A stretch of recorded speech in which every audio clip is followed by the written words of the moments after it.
Кулматов эмнеге камалган жок? Кыргыз Республикасынын бажы кызматынын мурдагы башчысы Кубанычбек Кулматовго Улуттук коопсуздук комитети тарабынан келечек жаңы конушуна салынган мектеп боюнча кылмыш иши козголуп, бирок камакка алынган жок. Эмнеге? Коррупцияга каршы күрөш тандалма жол менен жүрүп жатабы деген суроо туулат. Аттең мынтип отурушса коррупционерлердин куйругу үзүлбөйт окшойт. Дипломуңду көргөзчү бай болгору. Жел болбосо чөптүн башы термелбейт дегендей биздин жогорку кызматта аркалган атка эмнелердин диплом маселеси тууралуу маалымат айдыңында да мамат талкуу жүрүп турат. Ырасында базардан кызыл кулакты кылып байыгандар, акчасы көбөйгөндө диплом сатып алган бийликтин бийик сересине секирик жасагандар жок эмес. Мына буга чейин Жалал Абад облусунун башчысы Кыянбек Сатыбалдиев менен Ош облусунун жетекчиси Талай Сарбашевдин жогорку билимдүү экенин тастыктаган диплому жасалма экени айтылган. Кыянбек мырза жалган деп таанып чыкты. Талай мырза лам деп ооз ачкан жок. Демек мандайм болушу мүмкүн да. Ак жеп көк деп койсо болмок. Үндөбөй койсом үйдөй баледен кутулам деп унчукпай койгону макул болгонду билдирип жатабы. Бажыны Оңулбеков оңдобой эле тоногону келгенбе? Кече жакында эле мамлекеттик бажы кызматынын башчысы болуп дайындалган Оңулбеков бул кызматка келери менен эл өкүлдөрүнүн сынына кабылды. Жогорку кеңештин кече өткөн жалпы жыйынында депутат Жанар Акаев бажы кызматындагы кадрдык башаламандыкка коомчулуктун көңүлүн бурду. Анда кызматка келгенине бир ай болбой жатып, кадрларды оңду солду калчап, жакпагандарды кызматынан төмөндөтүп, иштен алып, системанын аброюн төмөндөтүп жатканын айтты. Ал кадр маселелери өзүнчө. Ал эми ишкерлерден мурункудай транзиттик төлөмдөр деген шылтоо менен ар бир $2000 чогултуп жатканы боюнча керек болсо жакында видео тасмаларды интернетке чыгарарын кошумчалады. Бажы тармагында иштеген кызматкерлер болсо райым миллиондун системасы кайтып келгенин кеп кылышып, урда ишинен ар кандай себептер менен кеткен райым миллиондун адамдары кайрадан чечүүчү кызматтарга келе баштаганын каңкулашууда. Тазабектин акыл эси жайындагы өзү.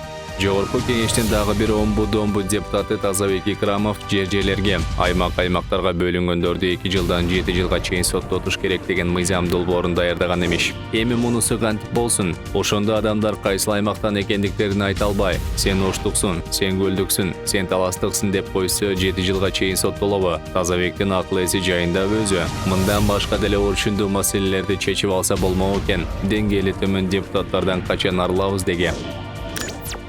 Чолпон айым ички буктарын чыгаруунун башка түрүнө өткөнбү? Иштен кеткенден кийин Чолпон Султанбекова эринип калганбы? Айтор карылар үйүнө бир боз үй берип, аны бир жыма соц түйүндөрдөн пиар кылганга үлгүрдү. Негизи кайрымдуулук иш-чараларды көп эле ишкерлер жасап жүрүшөт. Пиар кылууну мындай кой, керек болсо аттарында айтышпайт. Себеби бул Кудай астындагы соопчулук иште. Эгерде кайрымдуулук ишти элге жайып, удургуу эле мактанып атсаң, анда кайдагы соопчулук болсун? Кыскасы Чолпон айым кароосуз калган карылардан саясат жасабай, тег эле жүрсө болбойбу? Аргасыздан жылмаясың да. Же жаз келгени жан жаныбар кыбырай баштагандан бери зеригип, ички буктарын чыгаруунун башка түрүнө өткөнбү? Батыркановго ким кызмат берди? Уюшкан кылмыштуу топтун активдүү мүчөсү Чыңгыз Жумагулов каймана аты менен байланышы бар делип айыпталган Чүй милициясынын мурдагы башчысы Капар Батырканов учурда кайрадан кызматка дайындалды. Ички иштер министрлигине караштуу транспорт милиция башкармалыгынын башчысы болуп келди. Жеке Батыркановдун ишмердүүлүгү, тажрыйбасы жакшы эле. Керек болсо министрликке да ылайыктуу кадр. Бирок анын ОПГ менен байланышын кантебиз? Же аны кызматтан кетирүү үчүн ошондой ойдон чыгарылган нерсе беле? ОПГ менен байланышы бар деген шек. Абдан кооптуу шек экенин жогорку бийлик өкүлдөрү билбейби? Кашкар Жунушалиев эмнени карап отурат? Же ал деле кайдыгерби? Кашкардын кадр саясаты интриганы күчөттү.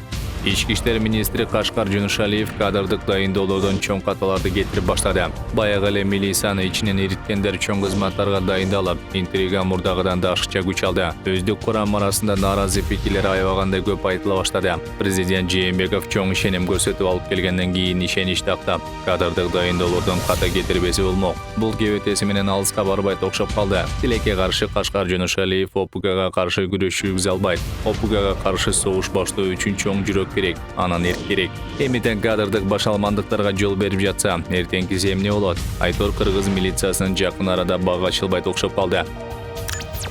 Жумалиев, Нышанов, Мадеминов туруксуз кошоматчыларбы?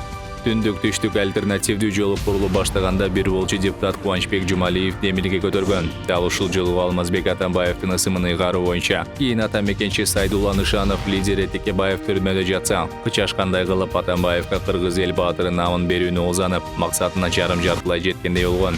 Дагы бир эл өкүлү КСДПчи Мурат Мадеминов болсо Атамбаев 6 жылда кылымга тете иш кылды деп тердеп кургай мактаса жакаңды карманасыңда. Соңку убакта ашадан ооматтайып, келечекти ойлонгондор андан жаа бою качып калышканы ачыкпай калды го. Кызыгы береги кошоматта бой сойгондо 3 депутаттын үнү учурда басаңдай түшкөнүн карагыла. Жарыктык кишилер Жумалиев, Нышанов, Мадеминов үчөө эми бурчтан буйтап кетишпей эле аягына чейин Атамбаевга жагымпоздук кылышса, элде туруктуу кошоматчылар экен дегендей кылышып этектерин серпе туруп кетишмекпи.